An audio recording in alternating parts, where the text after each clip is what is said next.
He got the money, so he went back to the park, he located that old gentleman, he gave that check back to him. When he was about to hand over the check, a nurse came running.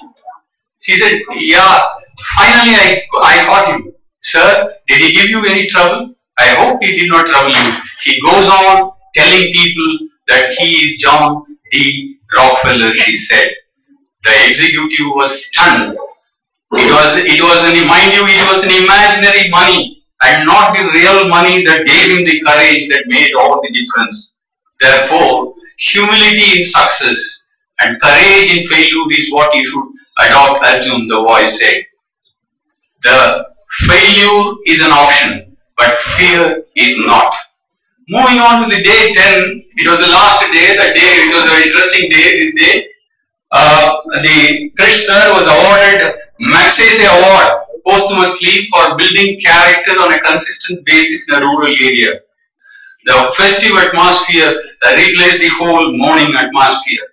Arjun thought it was right that he should ask his dad about how to build a character into the corporate DNA, because he was awarded the Magsaysay Award on character.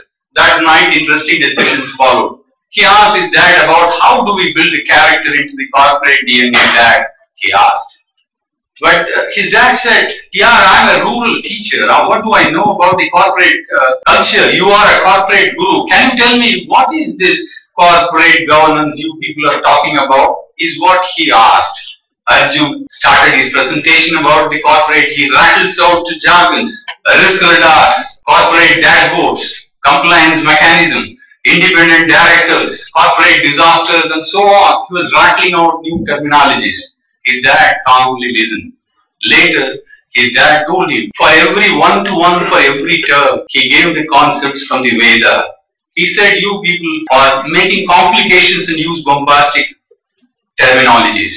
He says, Rig Veda says it all about corporate governance. Here is the Rig Veda slogan for you. A trader is like a honey bee which sucks the honey without damaging the beauty and fragrance of the flower. He says this says it all about corporate governance. You corporates have to make money for the society and not of the society. The voice goes on further. Samastha jananam sukhino bhavantu. Maximum welfare for maximum people. This is a social responsibility dimension from the ancient scriptures, it said. Character is like a tree, while the shadow is like a reputation. We people go after the shadow, the reputation, and not after the tree, the character, he said. Then he went on to recall one corporate for its good governance. Here is this real life story for you. It was the year 1982. The company was Johnson & Johnson. They introduced Telenol, a cyanide coated capsules. After eating this, 8 people died instantaneously. Then the company withdrew 31 million bottles, took a hit of $5 billion to the top line for that year, and a hit of $250 million to the bottom line that year. It requires great courage, conviction, and corporate character to do this. The company is one of the most admired company even today in the United States of America. But you have to listen to the several crisis management specialists told the top management that you should close the case by liberally compensating the family of the 8 dead people. The company did not listen. They admitted the mistake openly. They came out clean. And therefore it's an admired company even today. Therefore, Arjun, the dad, continues. Codes have to be created into conduct. Walk the talk. Live the values. Values alone will fill the gap when the room fades. Finally, be a master of your will and a slave of your conscience, the voice reverberated. Arjun, as usual, our hero does not leave him so easily. He asked his dad, he intervened. You are talking about historical personalities. Now, we are living in a different era, Dad. All these historical personalities lived in a different era. Can you give me instances of the role model, living role models today? Don't please quote from his. Then the voice names 3 role models, the living legends, and he poured heavy praises on them. Who are they? I do not want to unlock the suspense to you now. I want you to find out these from the chapter number 10 on how to build a character into the corporate DNA. Now moving on to the day 11, 10 days over, dad came and gone. Then Arjun suddenly he got it in his mind that he should stay back in this rustic rural town and he should serve the people. He did not want to go back to London. But his family refused to come back. Now what did he do? Did he go back to London? Did he get back to his glorious days? Then why the director, who was at his vociferous best at the beginning of the story, called Arjun as a saint in the boardroom at the end? This and much more you can find from our book, A Saint in the Boardroom. Now, one thing is clear, Arjun got baptized and he moved into a new level. What is this new level? Blessed is he who has learned to admire but not envy, to follow but not imitate, to praise but not flatter, from the heavenly soul to the earthly body in deep distress. This book will convert your inner sparks of possibilities into flames of achievement. Don't miss it. We wanted it to be different. We have seen almost 200 book launches functions that occurred at both sides of the Atlantic Ocean. One thing was common in that. The exchange of pleasantries and the distribution of books was limited to the stage or at best to the first row. Everyone cannot be a celebrity and the celebrity cannot exist without everyone. Who is that everyone? Yes, I am talking about every one of you in this room. We believe that every one of you in this room is our brand ambassador. Therefore, overruling the conventions, in a few minutes from now, in a few moments from now, every one of you in this room will get the book signed by the authors very shortly. So this is a deviation from the book launch functions that we wanted to do. Few lines from the book. Arjun, the hero, he asked, Dad, among all the human beings on earth, why did you choose me? Why did you select me and visit me every night, Dad? He asked. His father, Krishna, said, Arjun, to the world, you may be just another person. But for me, you are the world. True learning is like lighting a lamp. You can light the fire without diminishing the original flame. Enlightened leaders are like the first lamps. Will you carry these messages beyond the borders? Now, it is our lines to every one of you, our audience here. To the world, you may be just another person. But for us, you are the world. You are our first lamps. You can light many lamps around you without diminishing the original flame. Will you not provoke the millions around you to come forward to our book, A Saint in the Boardroom? We hereby designate you as our first lamps to light up the world around you. You are our brand ambassadors. Are you ready? With this, I will leave the floor open for the question and answer session. Thank you for patient listening. Dr.Durgadoss, I think that was very well said.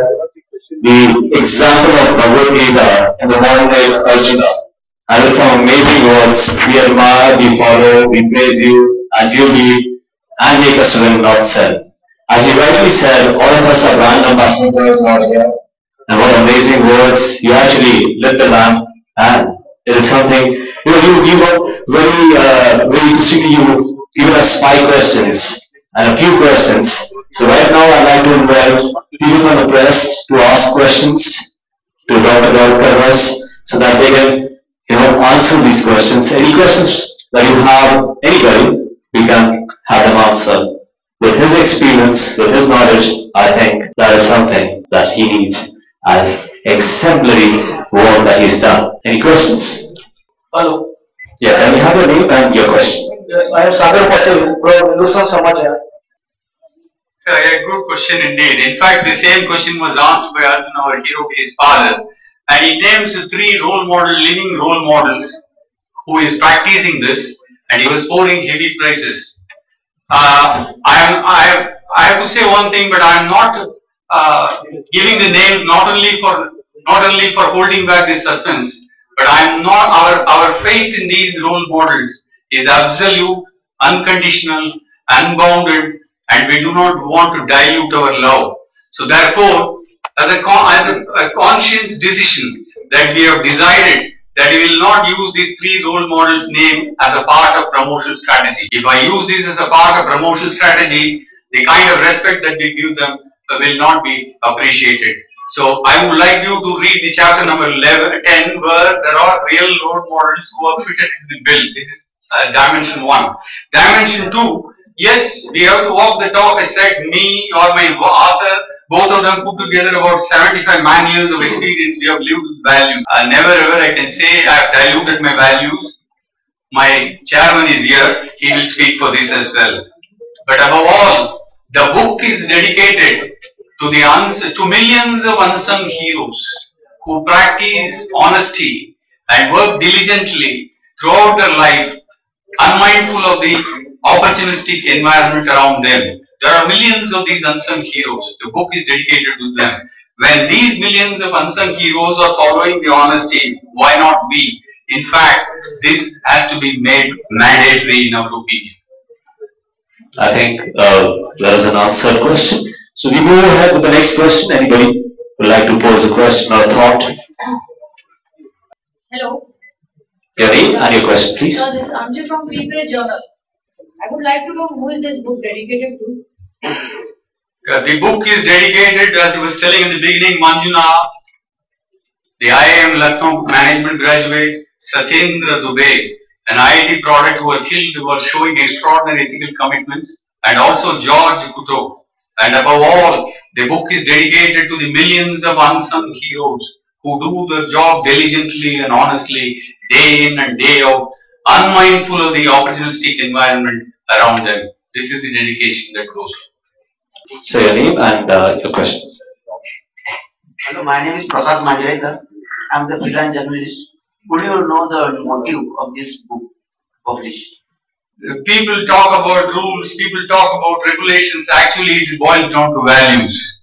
So the values have to be infused into the society, and we wanted to do a bit on that. I cannot be a Mother Teresa to do a big social service. I'm a minuscule. So I thought, what is that I can do?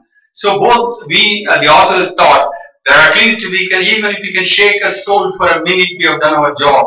What we want to shake is this: be a master of your will and a slave of your conscience. Value is the key word. Character-driven competence is the key word. It is not just the character that is enough. It is not just the competence that is enough. It is character and competence that has to take the call. So this is the motivation for us. If we can excite or if we can illuminate one soul for a minute, I think that's all what we wanted. Light the lamp and spread the message. Yes, with this we move ahead with the next question. Yes, we have a question there. What's our next book? The next book, having spent the time on the fiction, management fiction, and it is on positive thinking and leadership and governance. And I don't think I'll be able to prolong this subject. So these days you have to change the product cycles so that your interest will not wane. We have already registered a title. It is called The Shackles of the Warrior. This is a historical fiction. It is about a great warrior who has been chased by a curse that chases him for generations, incarnation or reincarnation. This curse chases him. It is an absolute thriller and it is a historical fiction. This will hit the stands by July 2012. Inspired by Warriors Arjuna and the next one also. So, I don't want to talk more about it because film personalities or the stories may be hijacked. So I'll keep well, he has a good sense of humor. And with this, moving ahead with the next question. Alright. With this, I'd like to say thank you, sir, for such an amazing talk. I also like